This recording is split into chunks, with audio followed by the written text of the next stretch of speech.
Inside SoyCAD ToolKit, you can apply optimal cutting conditions per each cutter based on working material and also application type, whether that will be a milling or turning.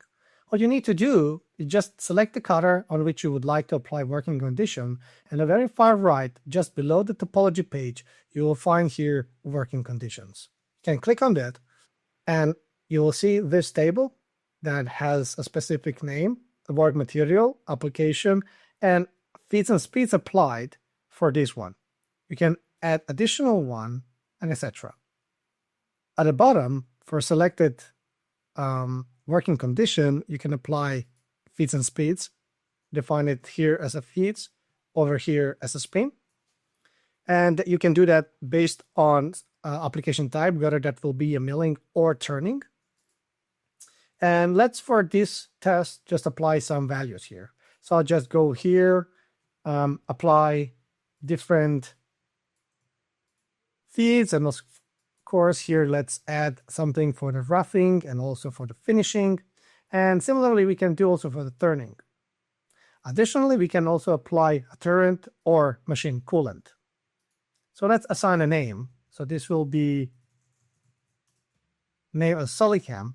And on top of this, we can add another cutting condition by clicking on this one over here. As you can see, if you do a right click on this cutting condition and just click on add, the new working conditions has been applied the same values that it has here before. If you delete that one and just click on the empty space, do add cutting conditions, you will see a default cutting conditions from SolidCam settings will be then applied. Additionally, you can just anytime you can copy these values, you can paste them, and you can see the same actually will happen here. Right. I'll just now click save. And all of these are, as you can see, they have no work material assigned. A default database from SolidWorks has been listed here, and these can be also added there later. So let's now do save and exit, and let's apply one job inside SolidCam. So I'll use a simple profile. I'll create a new geometry.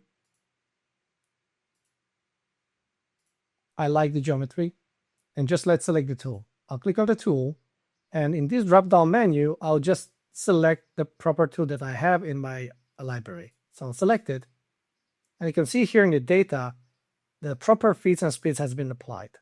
I'll click Save and Calculate. The toolpath is there, and let me show you some advanced options with cutting conditions.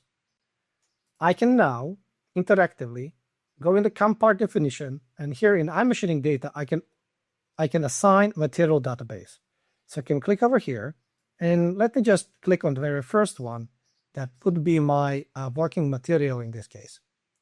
Once applied, now I can go inside the toolkit, click on the specific cutter, go to the working conditions, and you can see additional working table has been assigned with the same name that is the work material, copying the same values that has been there.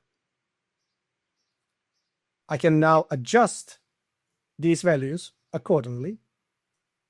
Let's play with some values and just do save and exit.